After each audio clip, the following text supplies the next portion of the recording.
Hey, what's going on, everyone? This is Mitch. Good Monday evening to you all. I hope you guys are feeling well out there and having yourselves a great start to your work week. Chances are, at some point in this video, you're most likely going to hear my little girl screaming in the background. They're extremely hyper. We probably gave them ice cream a little bit too late in the evening tonight. So if you hear them, well, I do have kids. So tonight we're going to discuss the updated information on this big cool down. We're not just talking about one cool down. We're talking about the potential for two. Confidence has increased that we are going to, at minimum, have two big cold fronts that's going to affect a large portion of the country. So that's what we're going to talk about. Not a ton of information has changed since the last time we really dug deep on this, but I can tell you that there is obviously new information. So we're going to talk about how cold it could potentially get. We're going to talk about what comes with it as far as there's a severe weather threat. We're going to talk about how much rain could potentially fall. So we're going to discuss a few things, but we're not going to hold you guys up too long tonight. So if you guys have not subscribed, certainly consider doing that. Like the video if you like it. And I gave you guys an update on what's happening in my personal life, my family life here over the next 5 to 6 weeks, a little bit earlier this afternoon. So if you're kind of wondering what's going on, not just because I want to tell you guys, but it's going to kind of get in the way of me making consistent videos over the next, I would say, 5 to 6 weeks. There's going to be some weekends where there's not as much content. Just taking multiple getaways with my family. So I'm really looking forward to that. But, you know, if you want to know about that, definitely look at the last video that I posted when I went live this afternoon. But if you guys got anything that I can pray about, pray over, please put it in the comments below. It gives me an opportunity to pray over it, and it gives others an opportunity to do so too. So y'all continue to do that, because I definitely want to pray over anything y'all want to put out there in the comments for sure. So let's start this off by looking at what the professionals are showing here and saying here. This is the National Weather Service, the Climate Prediction Center. So obviously the blues on your screen is chances of below average temperatures. The reds, chances of above average temperatures. So this is the 6 to 10 day range. So this isn't starting right now. This is starting the 16th through the 20th. I mean, look at this. That's as blue as you can get right here, and that is predicting likely below average temperatures. I always want to say well below average temperatures, but the chances of seeing below average temperatures are you know, I believe that's an 80 to 90% chance in this area of kind of the Great Lakes region, the Ohio Valley, and then there is a 70 to 80% chance. I think that's that range. Yes, 70 to 80% chance in this huge area.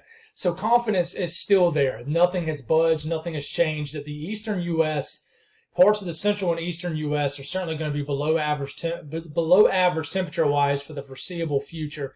We go as far out as the next 8 to 14 days. That is the 18th through the 24th of October. I mean, we're getting into the last week of October at this point. Still, the chances are there for below average temperatures to dominate here. Just these digging upper troughs or cold fronts that will continue to move into the area.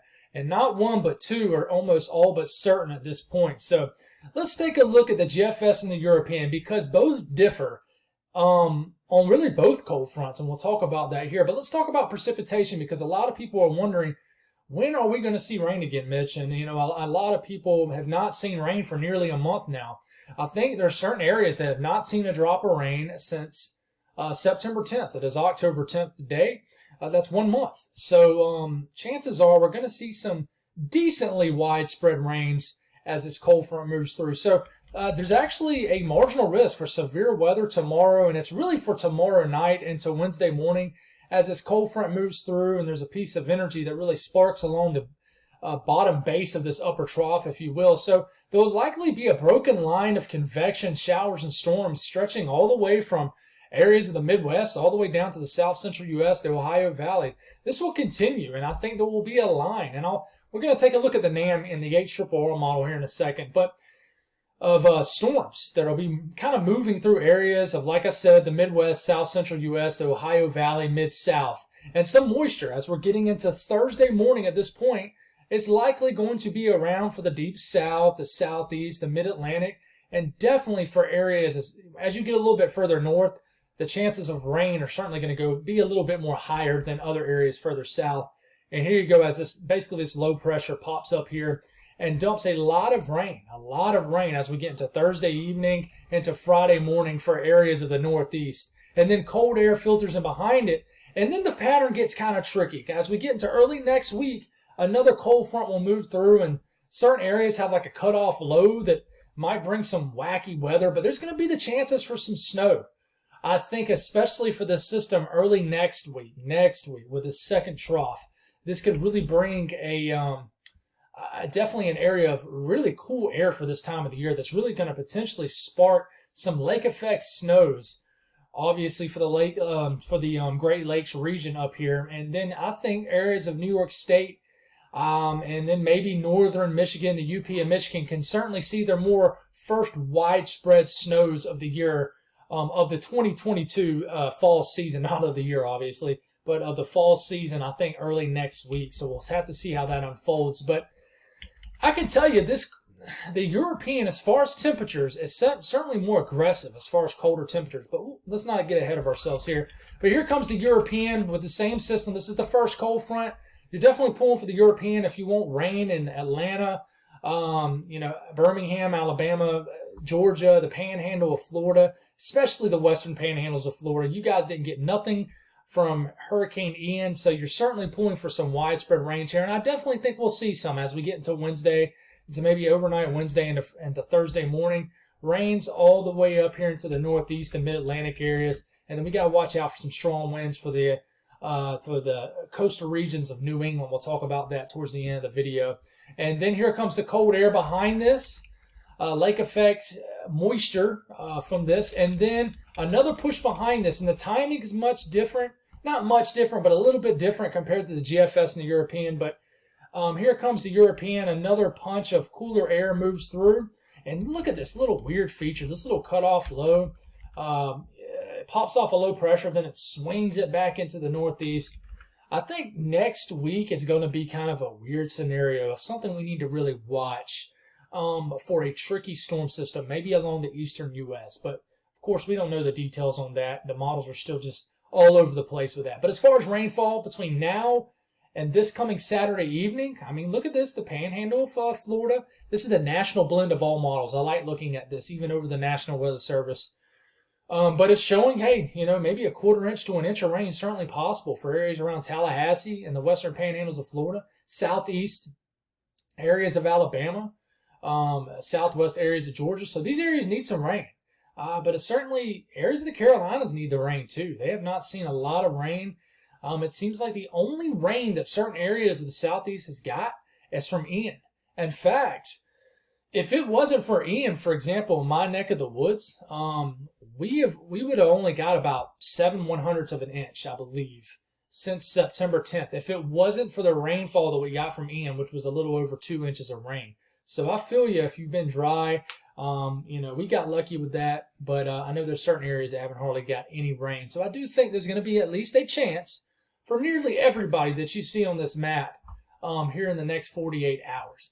As far as a storm chance tomorrow, and this is really more so a linear threat, but I think tomorrow night into overnight tomorrow night, there will be a huge marginal risk of severe storms. This stretches all the way from areas of the UP of Michigan, almost all the way down to the Texas-Oklahoma state line. This includes areas like Wichita, Oklahoma City, Kansas City, Des Moines, Minneapolis, Milwaukee, Green Bay. So, there's going to be the risk for some damaging winds, but definitely not a huge severe weather risk. We'll go on and look at day 3, which takes us into Wednesday.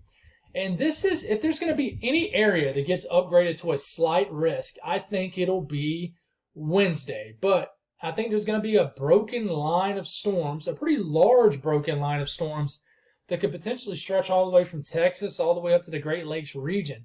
And we just have to see if this will end up being problematic for anybody, but I really don't think it's going to be a big threat. This had that look to it maybe about 4 or 5 days ago, but I think it's not going to be a big deal. I really don't. But if it gets upgraded at all, it'll be a slight risk for somebody. But for right now, I'm just going to lean on that not getting upgraded to a slight risk. But it could happen. It certainly can. And here it goes. We'll start this off tomorrow evening into tomorrow night. Here it goes. Starts the evolution of some showers and storms. If you're in the UP of Michigan, you guys might get a rumble of thunder. It's getting kind of late in the year for that, but you certainly could see it in the UP or hear it in the UP of Michigan, areas of Wisconsin, and then some rain showers moving to the Chicago area into the wee hours of the morning, Wednesday morning, and just bring you some rain. And then behind it, much chillier conditions. Look a little bit further south, the south central U.S., some rain showers are definitely likely tomorrow morning for Missouri into Illinois.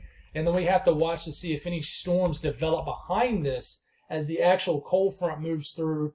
And then maybe some severe weather overnight tomorrow night into Wednesday morning for Missouri, Illinois. But like I said, the threat's going to be very, very low. Looking at a more broader look at what's going on, we'll start this where the ARRR model left off. We'll start this Wednesday afternoon. Like I said, we'll stop this around midnight, 1 a.m., overnight, Wednesday and Thursday. Like I said, I know a line of storms all the way from areas of Canada, all the way stretching down to northern Louisiana. So this is kind of the area that you watch overnight, Wednesday night into Thursday morning. That could bring some showers and storms. But, of course, we only get 60 hours out on the 3K NAM right here. But shows moisture even out ahead. I know this is really fuzzy and hard to see on your screen. But could potentially be how these storms unfold. So we'll certainly watch for that. The wind risk that I was talking about a few days ago for the New England area, I do think there's going to be a a relatively short, but still a several hour period of some gusty winds, I think Thursday night into overnight Thursday night into Friday morning, and then maybe even some higher wind gusts in the higher elevations of New Hampshire and just southern New England in general. This is potential wind gusts for the middle of the night, Thursday night into Friday.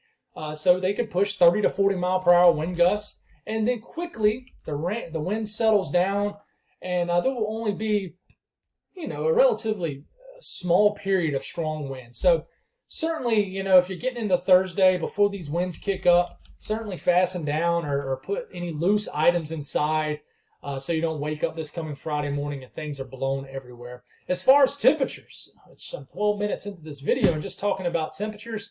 We'll start this off around Wednesday afternoon on the Euro. So we're getting into Thursday morning. You can see what the chilly temperatures are. I mean, the Ohio Valley, Midwest, waking up to the 40s. But, your low temperatures in the southeast, areas in the mid-Atlantic, the deep south, 60s. You can tell you have some warming ahead of the cold front, which is normally what happens. And then, we get into our Friday morning. Look at these cooler temperatures, getting all the way down to the Gulf Coast. Another fall cold front, widespread freezes up here in the north central U.S. And then we get for highs for Friday back to a nice fall-like air mass. Highs only in the 60s and 70s for the southeast. Still very warm for Texas, Oklahoma, maybe some 90-degree readings in Texas where this trough is digging. It doesn't favor the central U.S. So you're going to have a big gradient right here where there'll be cool air and then there'll be warm air right here in the middle of the country. But certainly as we're getting into Saturday morning, which is a big, Saturday, I believe, is a big college football weekend for a lot of people, for a lot of teams. I know I mentioned football a lot. I'm a big football fan, guys. But chilly morning all the way to the panhandle of Florida. Maybe some 50, sub 60-degree readings can make it all the way down to somewhere, just outside of Tampa Bay from the European, and then widespread 40s in the southeast, 30s. So cool temperatures. And then after that, a nice little return flow. We start to warm up next week again, and then we watch for a cooler punch of air. Early next week, look at all these widespread freezes. Now, this is about, 8 to 9 days out, but this could bring some downright chilly air. Now, this is, like I said, this is 9 days out. Widespread freezes showing up. Listen, the fall foliage in the mountains, if you haven't went yet and you have a trip planned, whether it's a day trip or you want to go spend the weekend and you're really spontaneous with your trips and you're always love visiting the mountains in the fall, listen, when I tell you it's about 7 to 14 days ahead as far as colors, I mean it, guys. It really is. Certain areas are peaking in the mountains right now with fall colors that last year didn't peak until around the last weekend of October. So it's in some areas. I had a guy tell me, his name's Evan Fisher. I believe that's his last name. I hope I didn't butcher his last name. His name's Evan. And a lot of great follows out there on social media that really keep you guys up to date on fall foliage. Some people are saying this 2 to 3 weeks ahead of time. So certainly go up there this weekend. I'm hearing you need to avoid the Blue Ridge Parkway, though. I'm hearing it is absolutely a madhouse. There's some great routes that you can take outside of the Blue Ridge Parkway. Some great back roads. 276 is one, and in the southwest areas of the Appalachian Mountains in North Carolina. It's a great ride. But anyways, I'm rambling here. Cool shot of air.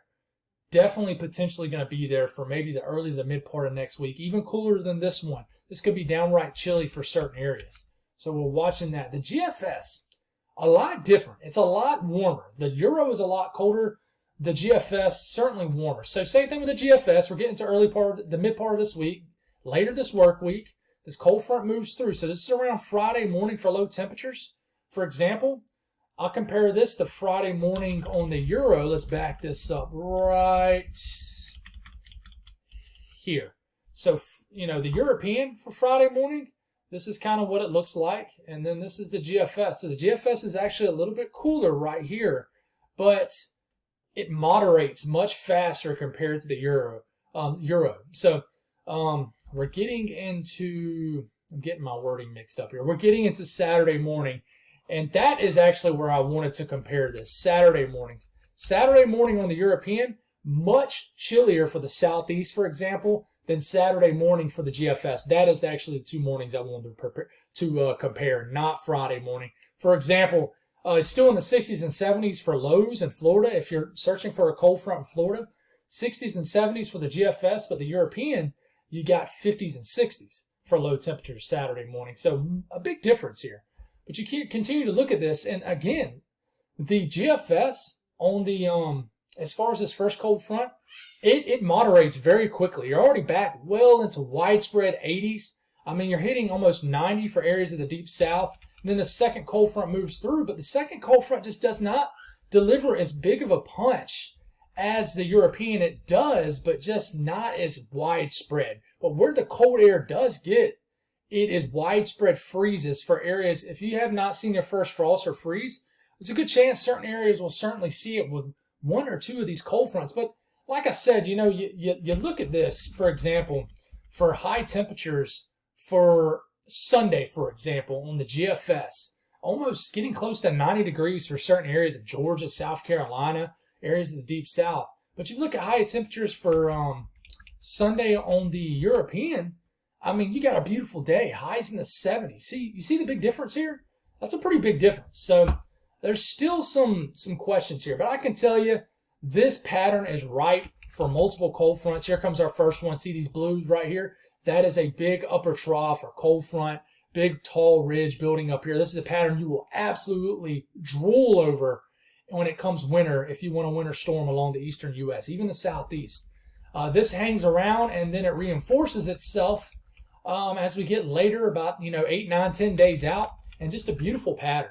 Really is if you like cold weather. This is the fall that keeps on giving, like I like to say. So that's all I got, guys. I know I just pretty much repeated a lot of the same information, but there's honestly not a ton to talk about right now, guys, besides just figuring out, how cold it's going to get, and just if there's any big systems to talk about. But a pretty quiet period of weather right now. So that's all I got, guys. Thank y'all for tuning in. God bless all y'all, and I'll be with you guys in the morning.